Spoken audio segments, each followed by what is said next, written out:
Good evening and welcome to In the Metal. In the Metal is a behind the scenes look at the world of independent watchmaking. And we try to go inside the workshops, inside the atelier to talk to some of the people whose lives are dedicated to the creation of some of these extraordinary timepieces. I have to say, over the last number of weeks, we have been very fortunate to have some of the absolute best watchmakers in the world come on and have a chat with us.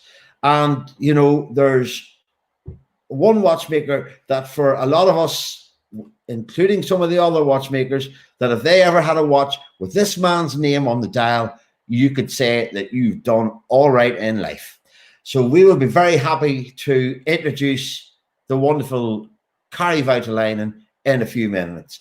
I say we because I am joined from the United States in North Carolina by none other than Dan Spitz. That would be Dan Spitz, the former Anthrax heavy rocker, the master watchmaker of the... Is that the right Dan Spitz? I think so. How are you doing, Dan? I'm good. Glad to be here, my friend. How you doing today over there in Irish land?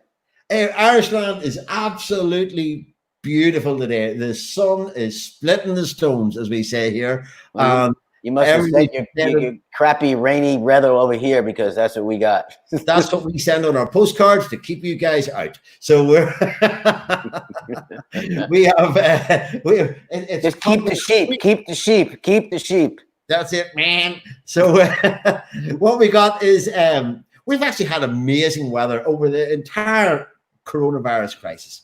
And I think it's been a really big help to a lot of people here. But the weather has been spectacular today. There are hundreds of people out and about, so who knows? Hopefully we're not going too early. So here, Dan, do you know who we have on today?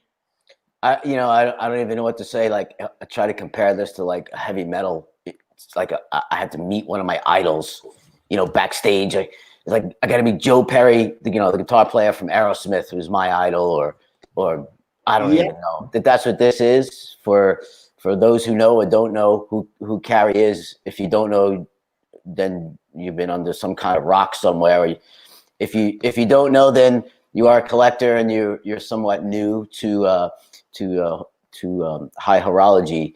You need to know Kari's name, because he is what the rest of us, as far as watchmakers, strive to be. He set pathways and standards above any corporate company ever had, as far as everything across the board, not just finishing, not just the mechanics, not just inventing his, the next level of escapement, with two escape wheels.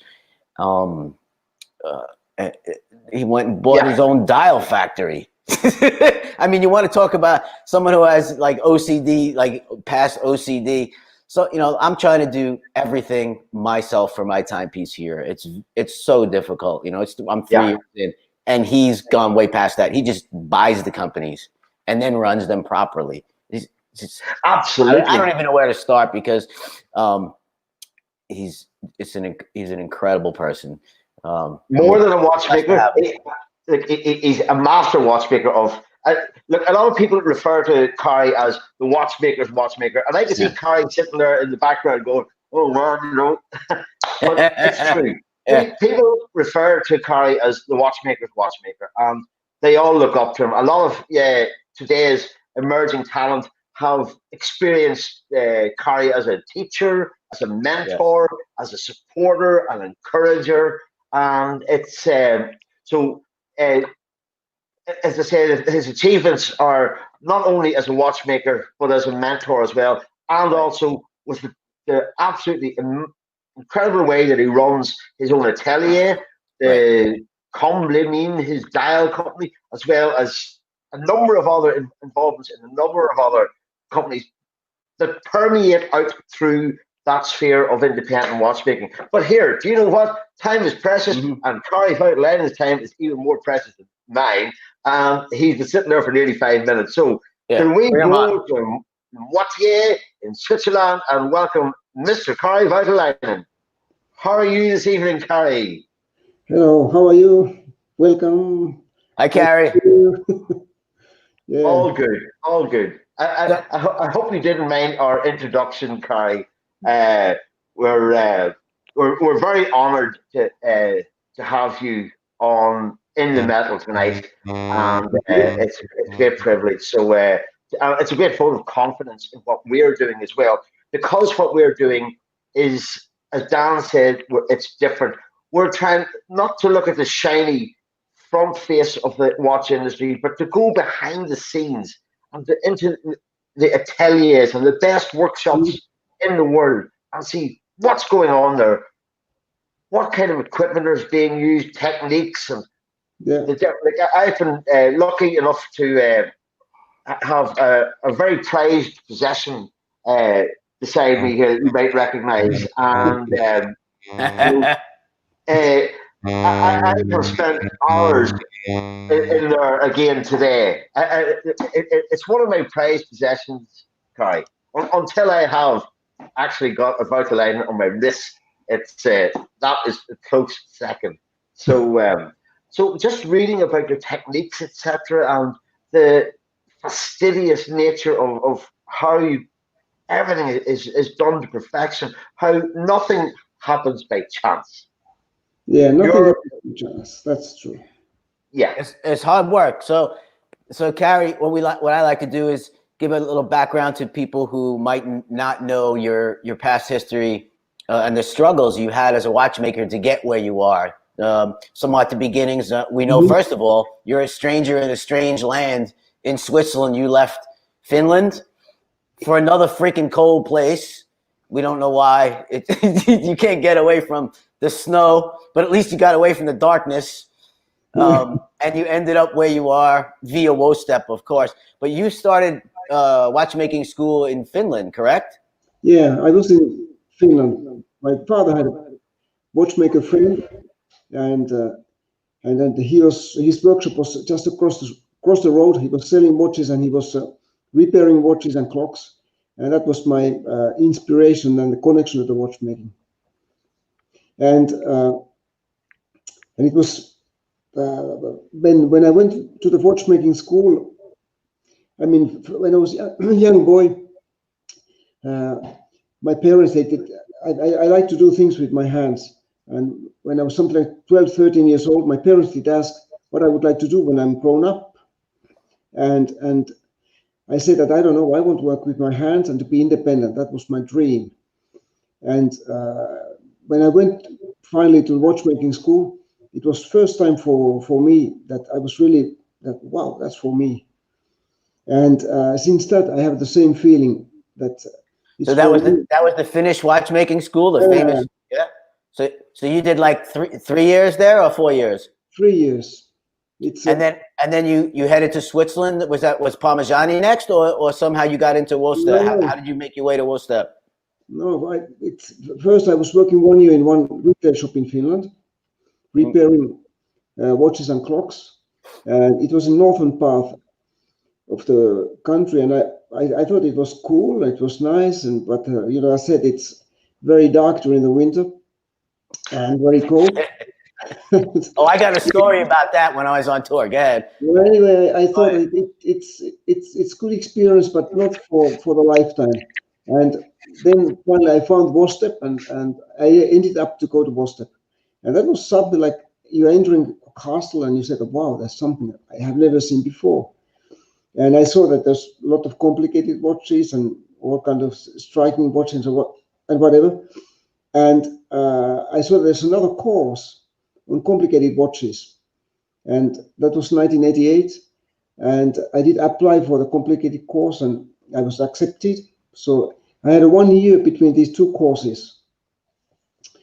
I went back to Finland, and I was thinking now I have to earn as much as money as quick as possible. So I started to work as an independent, of course, to repair watches and clocks.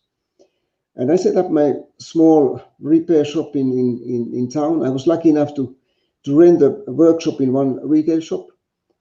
And I had tools, because in the school we had to buy tools. The school didn't offer any tools, so I had my hand tools and so on. And then I was working 1 year. first experience as an independent, and I made enough money to pay my school fees and to have money to buy tools and that sort of things. And I did return to WOSTEP in 1989.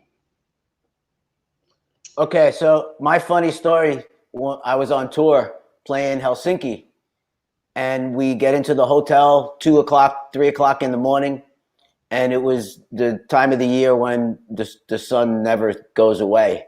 And they said, we're staying in this beautiful place. It's on a resort. You're going to love it. And, we had like 2 days off before the show. It was a long travel from somewhere. And I remember, I'm half asleep coming off the tour bus, and I put the key in my room, and I open up the door, and they left the curtains open, and I'm on a lake. Like, I'm looking at a lake, and all of a sudden a boat goes by, and the guy's water skiing at like 2 a.m. Yeah. You guys you don't stop over there. Yeah, that's normal. So I don't know if you know this, Kari, but I'm also went to WOSTEP in Neuchâtel, 95 and onward, and did courses there, as well as under the strong arm of Antoine Simonet, as you know, who probably sold you most of your tools while you were there too. He's a unique, amazing, incredible person such as yourself. I think we all know if it wasn't for him, there'd probably be none of us. He's a groundbreaker. I think he needs to get even more recognition outside of his country, and I'm actually trying to do that by pushing his name, because he took a very kind liking to me while I was at school. And he took me privately to the little tool dealers in their little garages before anyone else could get the tools, because I had the disease really bad. I started when I was 8 years old with my grandfather, with Patek Philippe's. He was also a watchmaker. Yeah. So I know he inflicted some of his pain upon you, I'm sure, because you didn't leave WOSTEP. You liked the pain there so much, the pain and pleasure, that you continued on to instruct. That's correct, right? Yeah, I mean, so when I was that WOSTEP, the second course, I was without any work because I did close my business. I didn't have any, and it was winter was coming, and I was thinking that I will finally take some time, because I like to do sport, skiing. So I was thinking that I will ski during the springtime. My wife she said, it's no problem. You can stay in Switzerland and ski for a few months and come back. So end of the course, Simona was asking what I'm going to do, and everybody had work, and I was saying, yeah, I think I'm going to ski. I said, oh no, that doesn't work. So I ended up to work in Parmigiani then. So no ski. And I did work 9 years in Parmigiani. Wow. And and that was the experience in the way that because when I was in school, there were a few guys visiting the school, because Simona, but then there was somebody called Mr. Miklos, Richard Miklos. He came to school a couple of times, and he was making his pocket watches, tourbillons, and all these chronometers, and I was getting really excited at that time to see his work. And when I was in Parmigiani, I went to see. I wrote a letter, because there was no emails or something, so I wrote a letter to Mr. Miklos that we met in the WOSTEP, and I would like to come to visit you and see how you are making your watches. And I went to meet him, to see him a couple of times. And that was something that I was getting really excited, because I saw his workshop and his tools and his passion and how he was making. And already in the watchmaking school, when I was in school in Finland, I was dreaming that it would be nice to make my own watch. And so I was getting really excited. And my colleague in Parmigiani, Mr. Melan, Shahan Melan, who was already retired at that time, so he was more than 70 years old. And he said that you should make a watch. You should, because he was doing also his own stuff. He made pocket watches and that sort of things, repairing and restoring, but also creating. And I started to make my first watch at that time. So I had double life. I was working during the daytime in Parmigiani.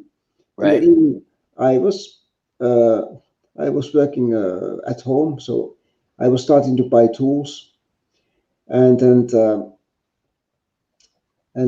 I finished my first watchery 1994. So spending my evenings to do that. So you were buying tools. That's where you found the Puceau, probably, and you were on your way to becoming the true independent you had set forth in your brain a long time ago as a young child. That was your path. Your path was kind of set for you. You just needed to find it, and it surely looks like you did. And you know what? I've found now that I'm interviewing more and more people that Parmigiani was a platform for a lot of people that went through that workshop. So we got to give some props to Parmigiani for hiring people in need at the time in need as we come out of schools like WOSTEP.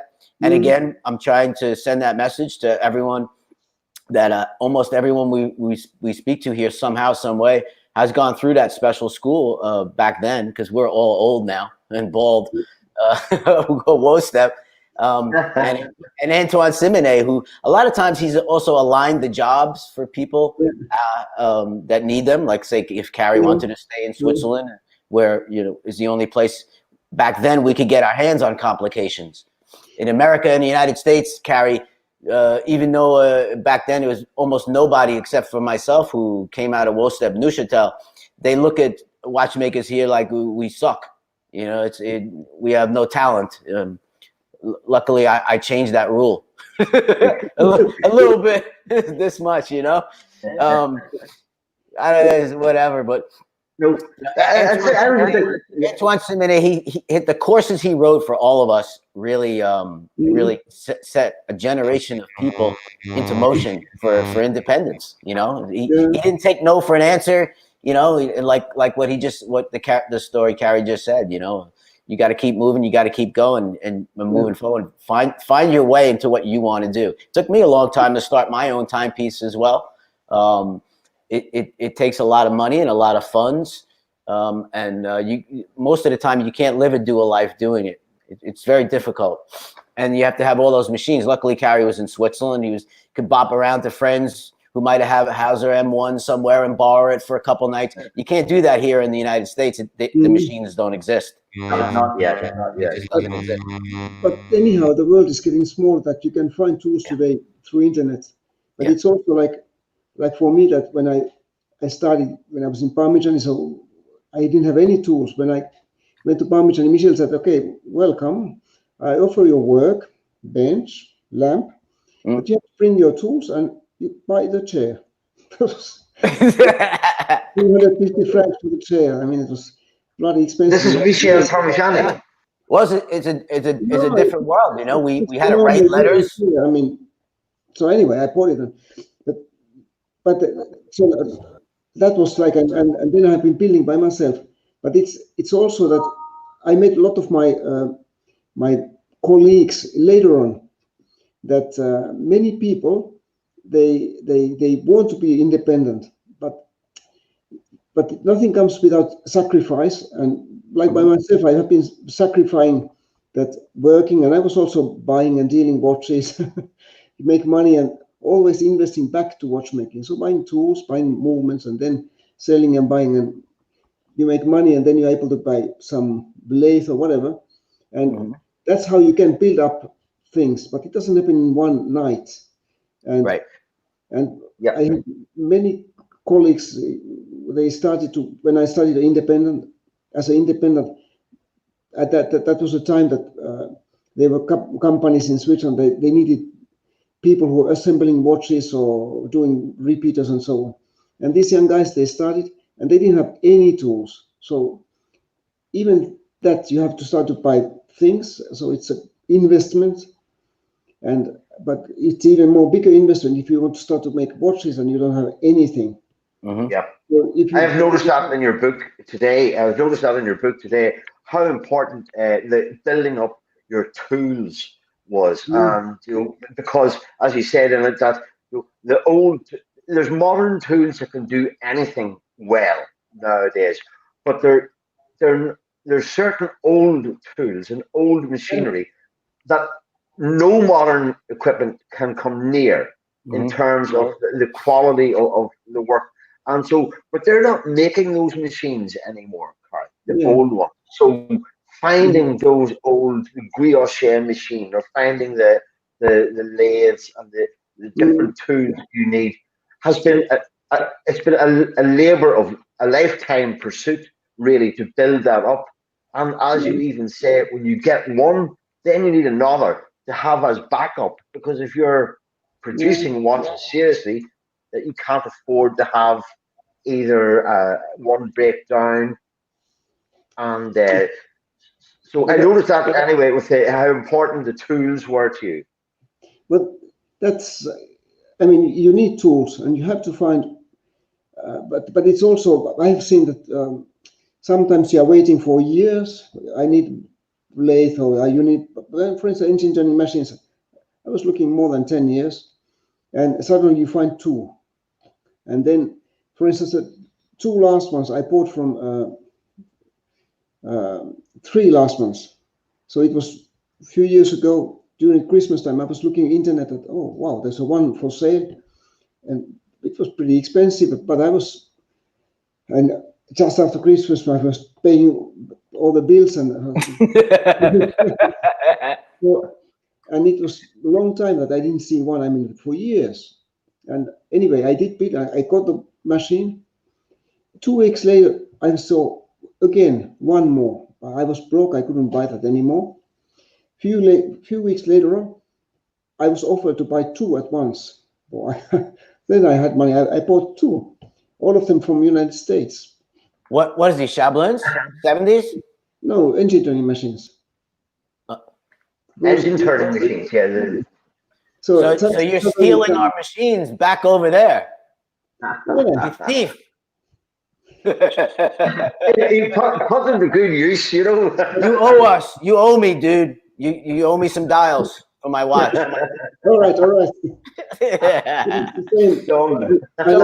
you know, Kari, this is the story I try to explain here as I start my timepiece here and start my shop here to manufacture small quantity. I'm one man. It took me here the last 2 years just to do the restorations on the vintage machines that I have to obviously get Switzerland and France, and then buy 2 or 3 Chablon 70s just to get what I need and get them working, because they don't exist here in the condition we need them. And I try to keep telling people, you know, it's like you just said, it's a very long process. Relax, get a side job if you're a young watchmaker. Try to find that one machine somewhere in Switzerland, find friends. Somehow, if you can get to Switzerland and get to one of the incredible schools over there to go to, that will change your life. The WOSTEP program or Henrik School, the KWHCC, I highly recommend. Is another past WOSTEP instructor owns this incredible school in Switzerland. That's what changes your life. You know, Kari made that journey from his home country to Switzerland, and it changed his life. I made that journey, and it changed my life. So be patient, and hopefully, you know, if you're a United States watchmaker, hopefully in the future I can help you by you spending some time in my future larger workshop here.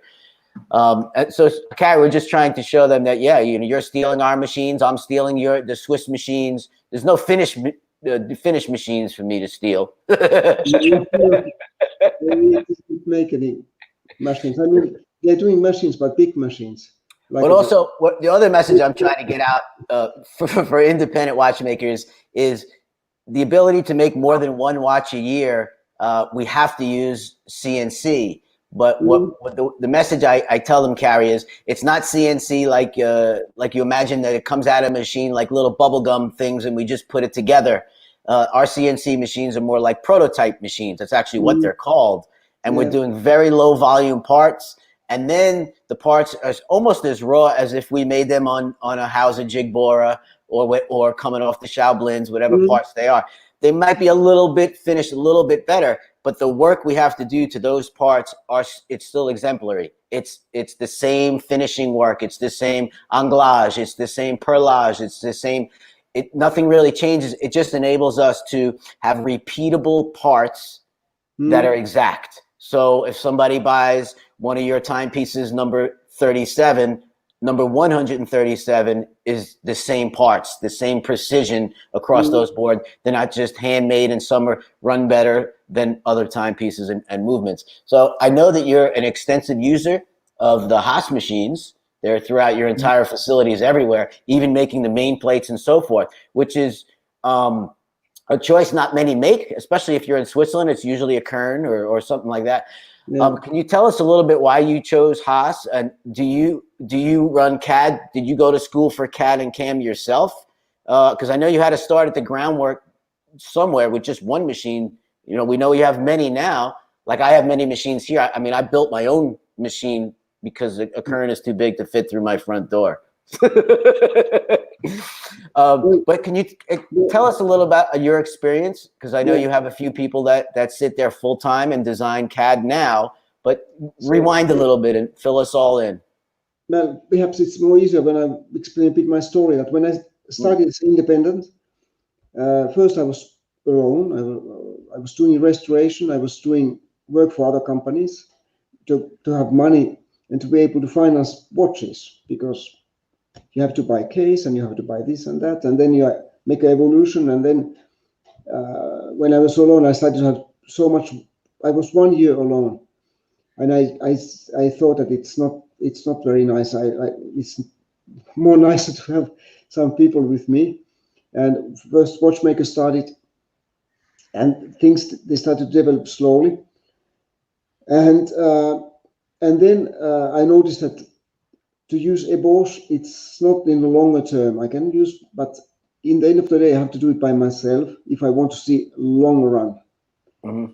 And then there was a question of to buy machines. So the Ebosch, the movement or the parts, they doesn't drop from the skies. You have to do them, or you have to buy them. So I prefer to do, because I realized that when you do it by yourself. So when I was doing restoration and my first watches, when you do by yourself, then you can always do better, because when you have a know-how, so with the know-how you are able to do better. But if you are relying on supplier, so you are relying on the quality, but your supplier can give it to you. So that's the main reason why I want to do it by myself. So I'm a watchmaker. I can't use CNC machine. I don't understand how they. I understand how they work, but I can't operate them. So, for instance, today what I'm doing watches, movements. I'm doing casing, hands. For the moment, I have 2 unit pieces. What I'm working on. So I'm doing practical work. That's what I love. And today we are 25 people in my workshop altogether. If I count all the stuff making watches, and then in the dial factory, it's another story. There's another stuff. But with watchmaking, so we are 2 guys who are drawings. They are doing constructions. So I don't want to do that, because I don't want to isolate behind the screen. I don't like office work. I have to do it. But what I like is my bench work. I'm trying to spend as much time as possible on the bench. We have 4 guys doing parts. So last year we did 16,000 parts for 50 watches, 8,000 heat treatments. So we do heat treatments as well by ourselves. I bought a professional oven, and so we are doing hardening and tempering. And Haas machines, because for me, the cost of the machine and the quality is unbeatable. I have 3 milling machines, and I have 3 lathe, the small office lathe, and we are operating with them. And in our dial factory, we have also the same machines, and we have been modifying, for instance, the lathe, that we are able to. There's like a mechanical, I call the brake. I saw you put somebody, I don't know who there is working for you who did that. I saw you put a Shablin 102 milling head on the Haas lathe, so you can cut gear. You're probably cutting gears with that, correct? Yeah, but that's the first one, and then two later ones, or the new ones, more sophisticated in the way that we have really made. It's nice. one is made that we can turn the head in all the directions, and we can do all the milling, all the pinions and the wheels, and we can do whatever, all the turning, barrels. And it's also like a horse machine is nice that the bed, the cross slide is very large. It's very deep, so you can put a lot of tools.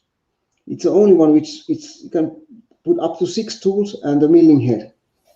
So with the 6 tools, you can do a lot of things in one go, and that's the main.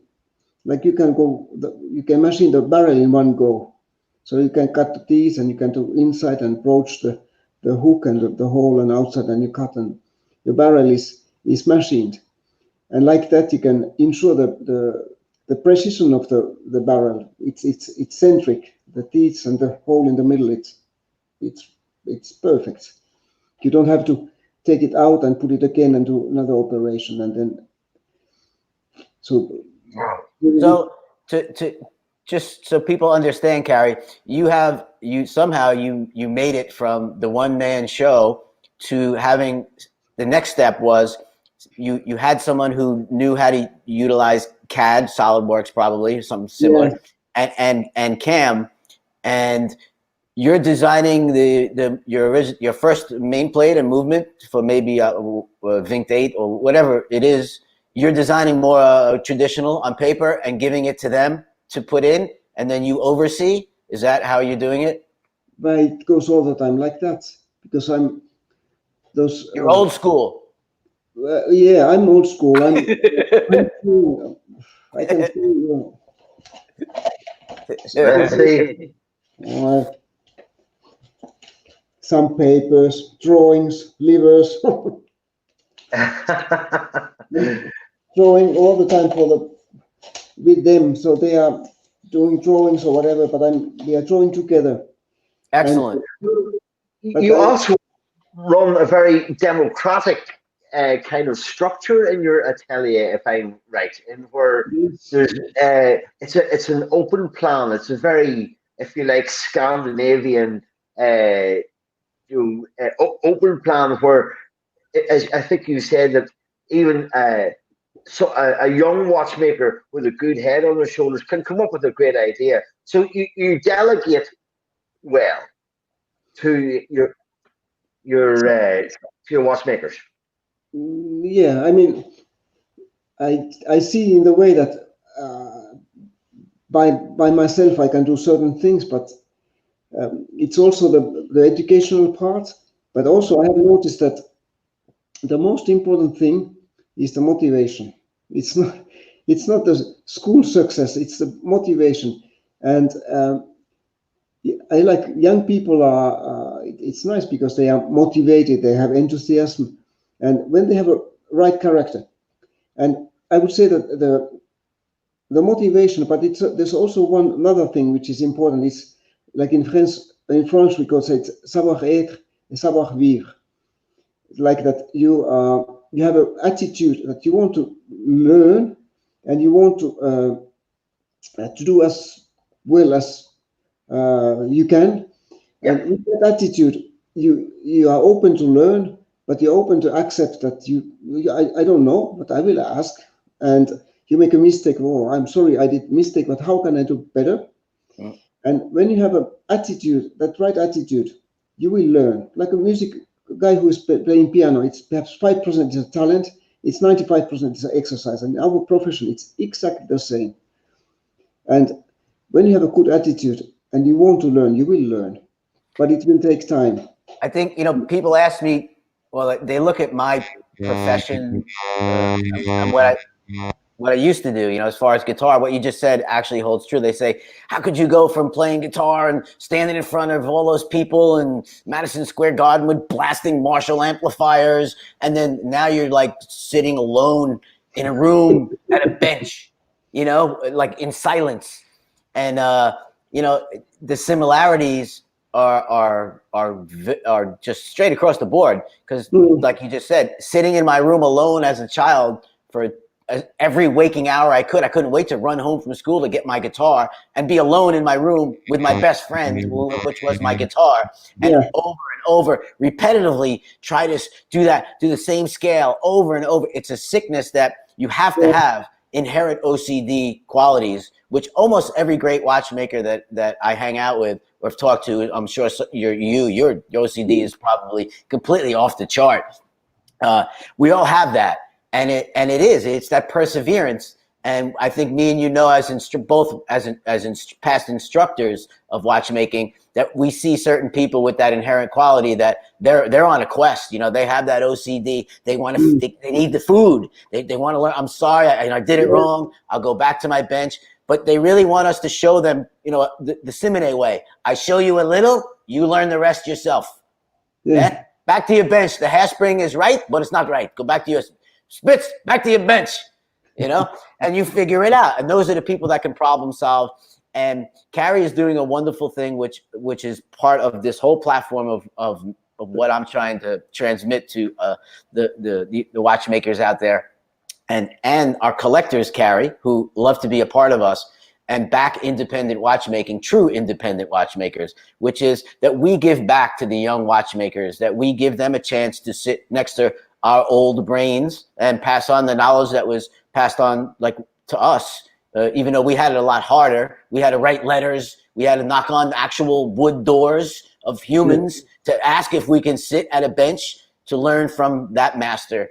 Now they have the internet, you know, they get to cheat a little bit, but you know, unfortunately they get a lot of wrong information as well. So we want to be a good platform for the correct information. We all want to thank you for whoever is in your facility, especially in that top room with you, learning that you're passing on.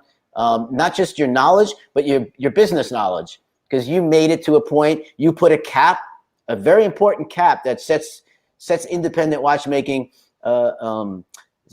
You decided you wanted to only make approximately a maximum of 50 watches per year, I think is mainly what you strive to cap off at, because you've seen a lot of the things we've all seen, which is companies, independents, who are in a bad time period, let's say in their corporation or whatever you want to call their business avenue, they're having a bad year, and they reach out to somebody in a suit and a tie for money, and then 3-4 years later they find themselves without a company. And I know you don't want that to happen, so you put a cap at 50.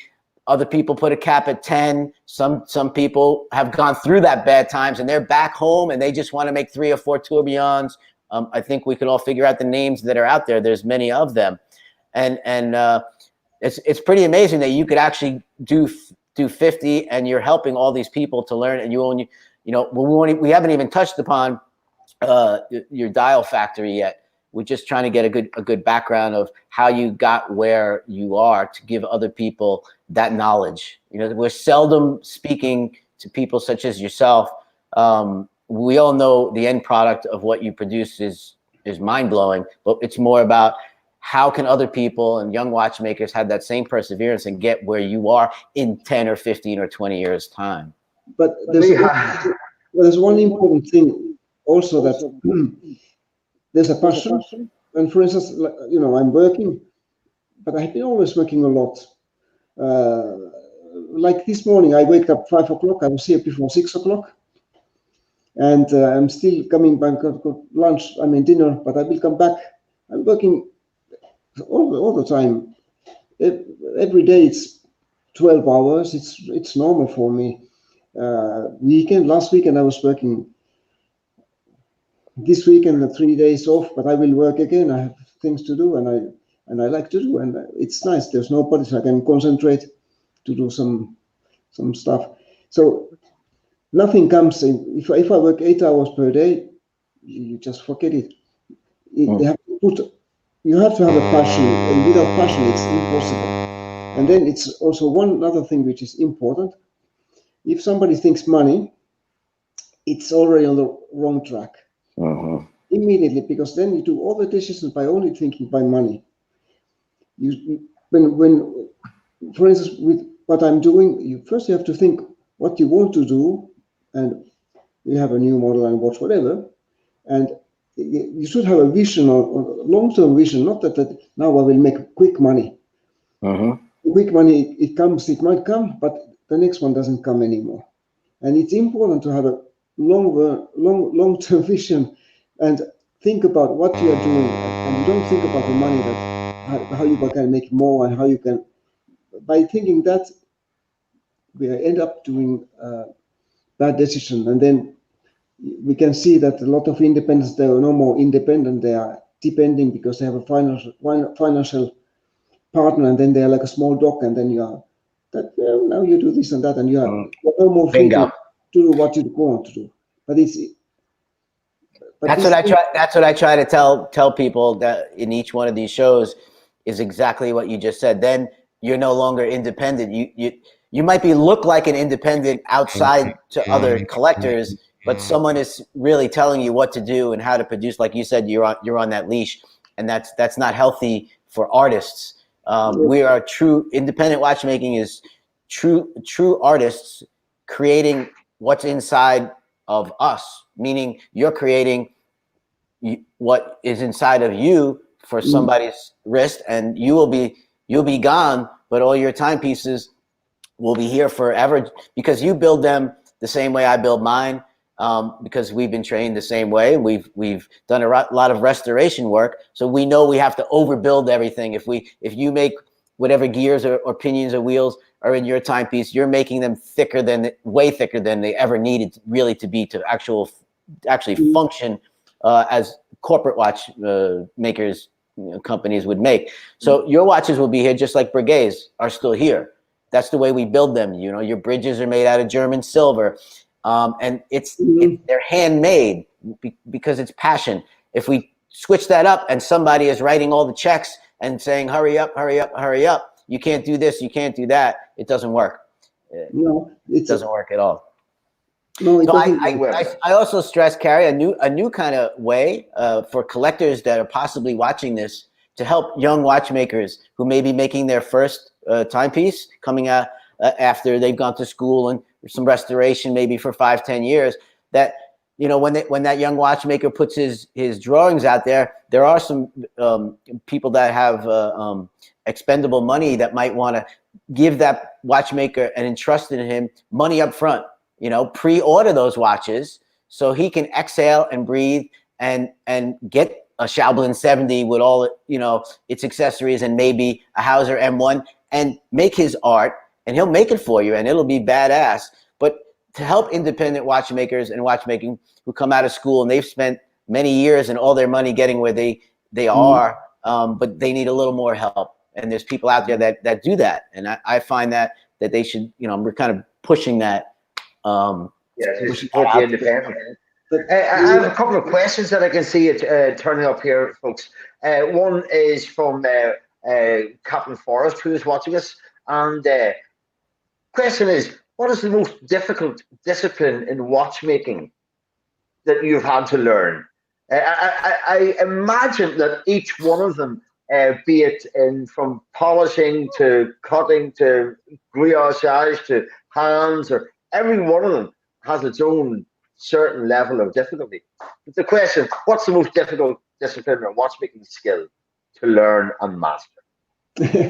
For me, according to Kari. Difficult. I don't find nothing really difficult, but what we need is a passion to be able to concentrate. And as an independent watchmaker, there's so many things that to do a watch like today, what we are doing, but there's other things which are involved. That there's the creation, that to be creative, you are doing something, and then that technical realization. But then, end of the day, you have to finish the watch, but you have to be also sell the watch and deliver. But also take care that things runs. And I think like watchmakers, we don't have and this financial side as well, because we have to be able to at least calculate that my workshop is running and I can see the future. If I'm not able to invest for the future, it's a dead end. There's no future. You've had a great ability to be able to do that, because you've But the most difficult for us is it's not really the watchmaking by himself, but the more difficult is the old techniques. For instance, engine turning. There's no education anymore. You see how to do the Geneva stripes with a wooden disc. You are machines, but there's no operation instructions. You can find a machine how to polish the pinion with the old. We have few machines that you can polish the pinions. So we have a wooden disc, but how you will set up the machine, which type of polishing paste you use. For instance, for that, we end up to do the polishing paste by ourselves because it doesn't exist. How you will burnish the pivots? Well, you do one watch, you can burnish, but then you have a big pivot, for instance, for the barrel labor by hand. It doesn't work anymore. So you need a machine. So how you use the machine to burnish the big pivots. So they're all kind of questions, and you don't have any answers, but you have to study by yourselves. We are cutting jewels. I did cut jewels for one watch. It's okay because I took perhaps 2 days to do. But today we have to find a way that we can spend 2 days to make one jewels, because then it's 50 watches. It's 100 days. It doesn't work. Yeah. You have to find a way, the tool, and you have to think about how I will do it, that it comes nicely, it's good, and it's in the right measurements, and all these techniques there's no written instructions anymore, and that's. Are you perpetuating those old techniques? Are you through your work, through what you do in your atelier, through Common and Nina, are you educating and keeping that historic talent alive? Yeah, so for me it's clear that all the know-how what we are doing, it's not the know-how of the one person, it's the know-how of the workshop. So wow, yes, have to be written that everybody can do, and that's what we are doing in the workshop. That many watchmakers, they can do many operations. It's not only one person, and it's important. I totally agree. That's kind of what I have here in the United States, which obviously it's a lot more difficult here. We can't even not just find the machines, but there's no one here that's ever run one in the history of the world. The only companies we had here was Bulova and Hamilton, and everyone is gone, and all those machines are either destroyed or gone. I know most of the Bulova stuff was destroyed because I actually went to the Bulova School of Watchmaking for 4 years here, way before Woolstep. And so that's what I'm setting up my shop here as well. There's no instructions in how to do a Coast de Genève or circular Coast de Genève, or there's nothing. We can only pass down that knowledge, or someone, like I keep saying, should head off if they can to one of the few Swiss schools who are starting more and more to have these machines in the schools, because they're realizing the importance of independent watchmaking of our era. It's exploded in the last 10 to 15 years, as you can see, Kari. Yes. It's not when we started, we looked at Paul Gerber, we were like, oh, wow, there's one dude making his own stuff. I can do it. I know I can do it, right? Yeah. And now it's like me and you, if we go on Instagram, everyone says, I'm a watchmaker. And they're making their own watch, but we know it's all ebosh, but they don't. Everything that Kari just said in the last 5 minutes or so is so important. You need to rewind it and listen 3 more times. Even he had to sit and find the pastes or make pastes that don't exist. We are all in the same boat as Kari. Everyone I've talked to who is a true traditionally trained watchmaker, we're all in the same boat. We all speak the same language. And if you've watched a few of my interviews with different people, you're starting to see the same pattern. Even for us, sometimes we don't have teachers. We find the machine. We know how the machine works, but we don't know how that machine works. We have to put it in use and figure it out. And maybe there's someone who's used one once, around the corner that Kari can call in because he's in Switzerland. And he never left that canton of Neuchâtel. I don't know why, but he never has. Listen, He must like the fondue now or something. They must be putting alcohol in the fondue. I have a question here based on something you touched on a moment ago there, and it's how far independent watchmaking has come in 10 years, or I would say probably over the last 20 years. So when you started out, I think your atelier was around about 2000 and 2005. It's independent. Yeah. Are you surprised to see how far independent watchmaking has advanced, how the awareness of you and your peers, how much that has advanced in the last 20 years, do you think? Is it a surprise to you, Kari? It's very surprising, because when I see when I started watchmaking, it was crisis. My colleagues, or friends said, they said that it's nice you are doing education to be unemployed. It has changed. Then when you see that in WOSTEP it was a crisis, there was mechanical watch was almost gone, and when I started, it was quite arrogant atmosphere. Industry was taking the independence like a hobby makers, that they're and it has changed completely, and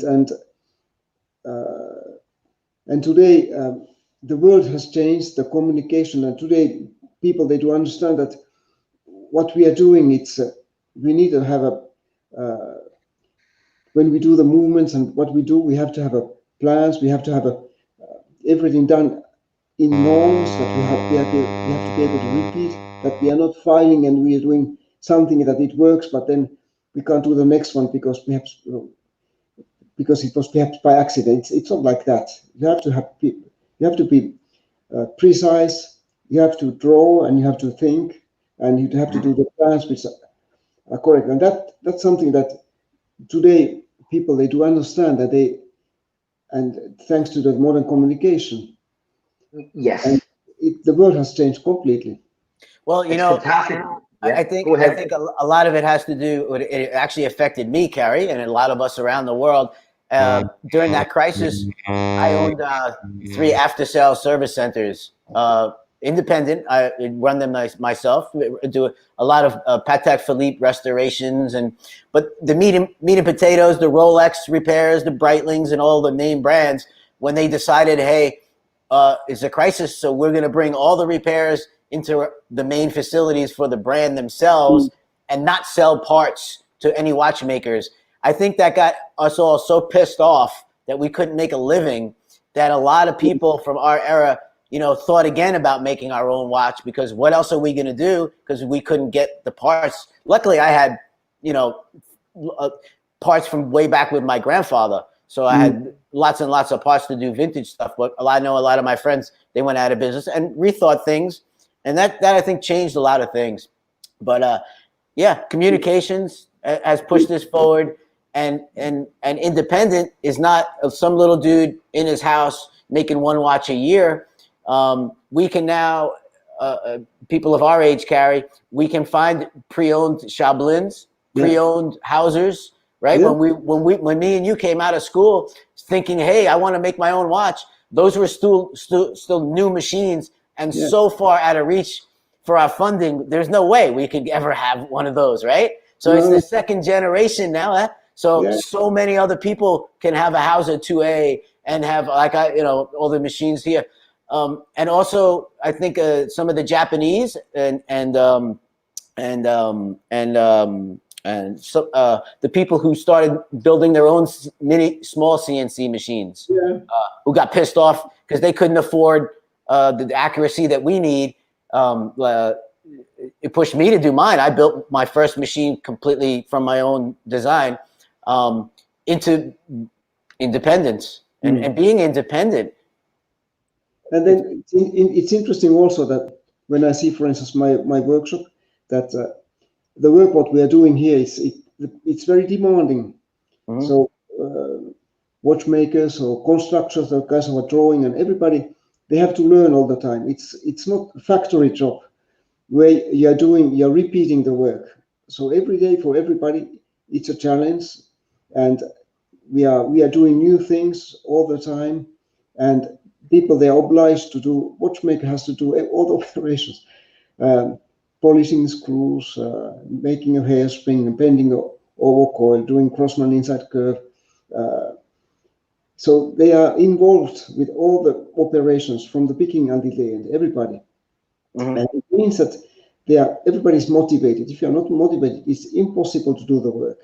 Well, working for you, Kari, is kind of like sitting in WOSTEP anyway, because you're telling them, this is a Grossman curve, you must do this, because I have already figured out all the wrong ways to do everything. This you will do. Don't worry about the rest. Here's the chart. You lay the hairspring on top of here. But, you know, Kari, you're doing exactly what, you know, I hope and strive to do a few years from now as my timepiece is ticking.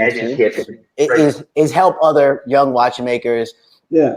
Instruct them even up to the casing, like what I used to do at Chopard, you know, the old Simone, back to your seat. I see something in there, not good enough. And you hear him go, oh, that's the fourth time, you know. No, because later on, that person will do the same thing to another young watchmaker. You know, I'm sitting here. We also, me and you, the OCD we fight with ourselves. It couldn't be, you had to make a normal escapement. You know, you had to do a modified brigade double wheel. I mean, same with me. I'm doing the Louis Richard escapement in my watch. I don't know if you know what's inside my watch, but it's an open source watchmaking project with Luc Manet of Ars Mechanics. And Cyril Brevet-Nodat, who is part of AHCI. We developed an escapement based on the Louis Richard escapement, modified detent, miniaturized for a wristwatch. So not good enough. I make those parts, but this is make them out of titanium. Yeah. So this is 2 weeks worth of machining and 2 months worth of programming to do the pallet levers. You'll see more in a few days, but these just finished up. So that represents 2.5 months of my life just for this one plate. That's what independent watchmaking is. It's not good enough. It's never good enough. And when we complete something, it's the same as when I'm writing music or wrote music. It's never good enough. It's never done. We need someone in music, we need someone to come in a suit and tie to the recording studio and say, okay, guys, the album needs to be done and delivered on August 16th, because we'll be there till August 16th, 3027, if not. So it's the same with watchmaking, you know, putting it in its case and all that. It's never, someone has to really push it out the door. We can never let go. It's the same thing, which brings me to Kari. Music. Now, do you listen to music? Are you a metalhead? Were you a metalhead? What's being blasted in your place over there? What did you listen to when you were young? Or is it complete silence and you hail your place of business in complete silence? Tell us. Finish, master. What kind of music do you like, Kari? Were you listening to heavy metal, or do you prefer, as I read in the book, J.S. Bach, or do you? I listen to everything. I do listen to everything. Yeah. Classical from rock, everything goes. Excellent. Yeah. You got some? Do you have any metalhead watchmakers there in your facility? Not really. No. Well, I'm gonna come visit. You can't have everything. Man. You can't work in Paris, I'll tell you, and you can't have it every way up, like, you know. So we're not doing badly. But Kari, we're just hitting the 1 hour mark there. So I am absolutely so grateful for you to join us tonight. A couple of questions, and one more question from one of our viewers is Shane Snyder, I think in Australia. And Shane's question is, It's hard to answer, I imagine. There it is. How will independent watchmaking change post-coronavirus? Good question. I think it's a good question. It's hard to answer. Nobody can see it. Well, like for us, it doesn't change at all. I mean, we have more work than before.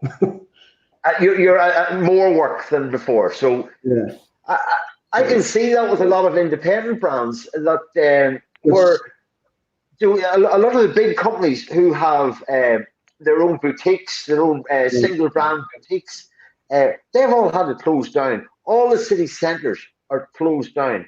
But that's not really the way that the independent watchmaker works. He is not relying on the high street jeweler to be selling your watches. You've built up a different route to market.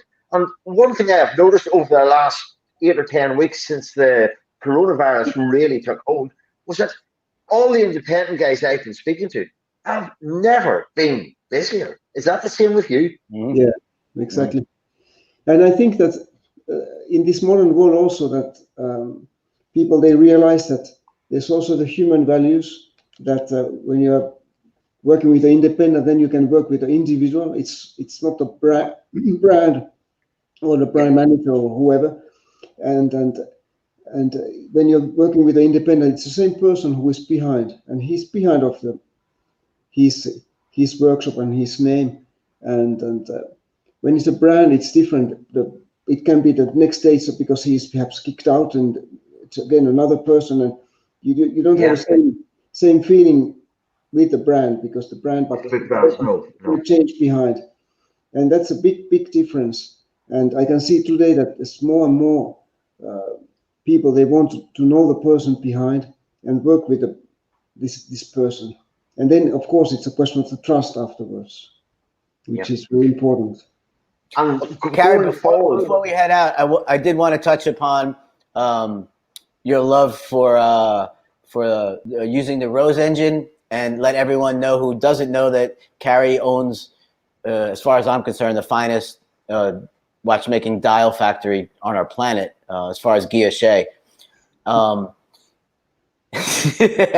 not only did he want to do everything himself and have the extreme OCD to make his own movements, have everything and truly in-house, because Kari's machine shop and everything he has mainly is in his house, including the CNC machines. But separate from there is another factory where he employs some of the finest guilloche people and has some of the finest machines that there are, even stealing our United States machines back over to the Swiss cheese land. So just fill us in a little bit, because I know you're going to be making some of my dials. Yeah. So the dials. Well, I noticed that it was too difficult to survive. Like, dials are difficult in the way that I was doing always my hands, but then the dials were difficult. That we were doing the machining, engine turning, and then the external dial factory was doing the finishing of the dial, so the colors and so on. And it was difficult, the delays and all that. And then it just happened that in our area that one factory was in bankrupt, and I was lucky enough to buy that. Right place, right time. Inside, I mean, there was a lot of restoration of the building, but there was all the machines necessary, all the galvanic baths and so on. But the building I've been renovating that since. But it was, for us, it has been really, really good. And also that I'm trying to provide service for the independents, because Switzerland, it's very interesting that it has been, all the suppliers are giving the service for the industry, and the industrial companies, they're much bigger. They need more parts, thousands or hundreds or whatever.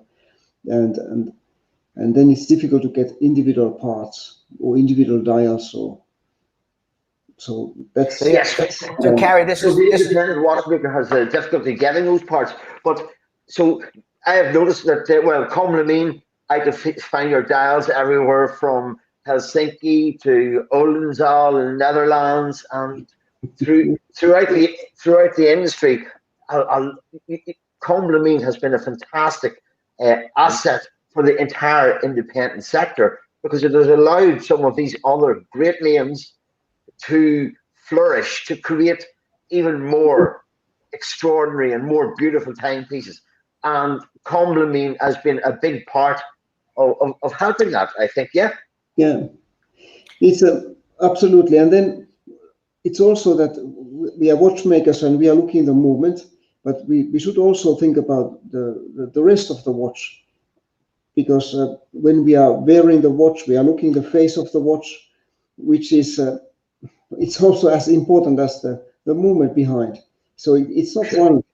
So everything is together. It's also the case, and it should be nice to wear and all these things. And for me, the aesthetical part is also important. I mean, the movement should run, that's for sure, but it should be nice as well. But the dial also, it should be nice to look. I mean, but of course, that's also the beauty of the independent. So we are so different when we are looking what I'm doing or what Bjarne is doing. So we are not, or the Betun.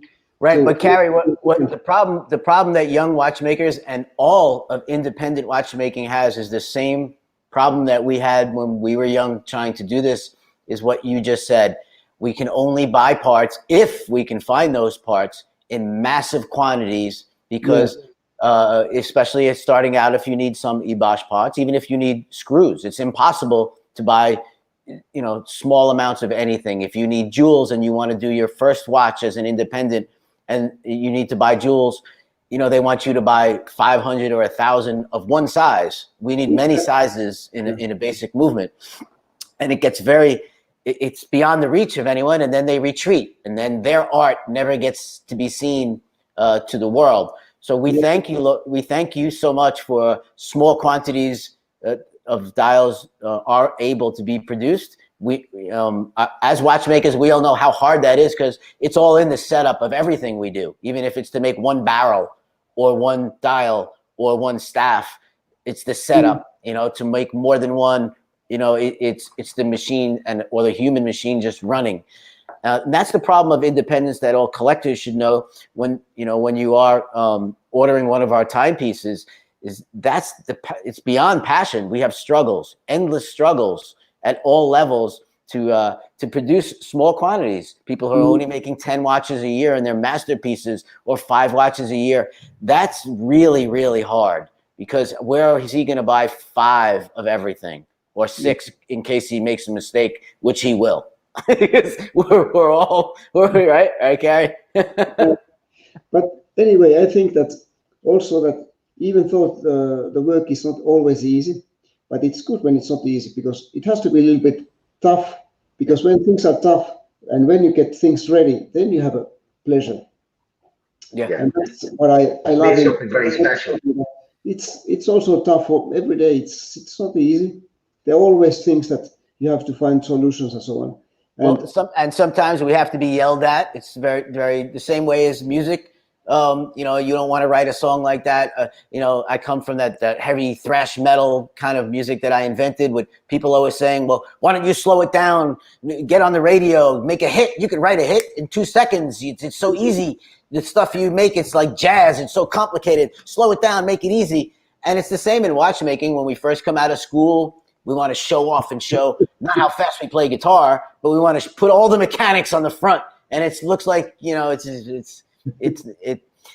as we get older, right, Kari, somebody has to keep pushing you. Kari, come on, Kari, put the balance wheel on the front. Come on, Kari, put the balance wheel on the front. And then you finally did it. And look, it's all over the place. Look at Kari's balance wheel on the front. Yeah. We always have the moral of the story is sometimes we do have to be pushed. But when we are pushed, we make, you know, our art, again, our art. And that's what Kari did. Yeah. With his timepieces. The Vinct 8, his idea is so scrambled. It's so beautiful. It's one of my favorite timepieces. A complication that I've ever seen. It's just genius. It's simplistic genius, because I've seen and Kari's seen some of the most complicated timepieces ever on our benches. We've seen it, and I guess for me at least, I like I retreat. I've accomplished those goals and been inside all those and seen. It's kind of like working on a Ferrari. You know, it's always going to be busted. Some 3 months later, it's coming back on my bench. And when I built something for myself, I want it to be simplistic. If it's going to have a complication, it's going to be a simplistic complication that's completely overbuilt, like they built old American muscle cars. Simple, basic. How many less parts can I use to do the same complication that somebody else is using 21 parts for something similar? I want to use 4 or 6, and that's the way I like to build. And Kari has the same, I think, the same philosophy. That's why his stuff's bulletproof. It's bulletproof. Well, it leads me to one last question, if I may, for 1 hour 10. Kari, this is a question because you always strike me as a man who, for a start, I wouldn't like to get into an argument about watchmaking with you, right? Because I think you know everything you know, and you probably know everything I know as well. So but in this day and age, 2020, Kari Voutilainen on a watch represents something very special to a lot of the most discerning, the most demanding, and the most exacting of collectors in the world. People who appreciate the finesse of every little detail, from the tiniest screw head through to your dials or the beautiful hands that you create. You must be aware of this. How does that sit with you, that you are creating timepieces now that in 100 and 200 years' time, people will be looking back on Kari Voutilainen watches in the same way as they look back on Breguet, for example? Yeah, because for me, the Breguet is the most, when I see, I've been lucky enough to restore quite a few of watches, those pocket watches made by him. And I do admire because when you see his watches at that time, they were very avant-gardist. He was first to do engine turning dials. When you look his movements, he was inventing things or somebody, but he was the first to use this. And when you see his the quality of the work, I mean, they didn't have a great steel at that time. But when you see the barrels 200 years old and they without any play, you start wondering that how he did that. You see the repeaters and the racks are without any play. So they were thinking how to do, and they were also technical solution. When you see those like cylinder escape, and they call that the tile, the ruby cylinder, how it's made, the setup, how the small diamond is set it on the balance jewel pivot. It's when you see these things, you're just wondering. And I'm There's no precedent for this, And these watches, like Breguet watches, after 200 years old, they are running like new watches, and that's what I personally I would like to do. That in the same spirit, that do things which they do last, and then you have the whole philosophy behind that. You're not making small tiny screws, and you are doing real screws, and you're doing real bridges and the main base and so on.